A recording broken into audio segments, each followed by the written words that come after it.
How to enable multiple audio sources on your Android phone.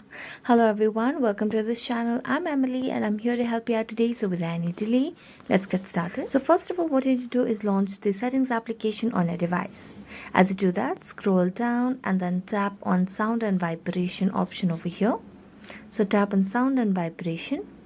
As you do that, you just need to scroll down and then tap on sound assistant option, which is below your different volume adjustment option.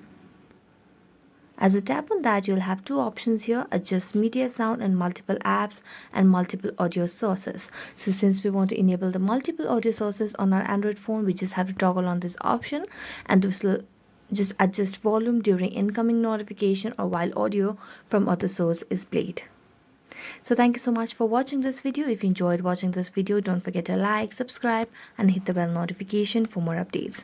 That's it for today. See you next time.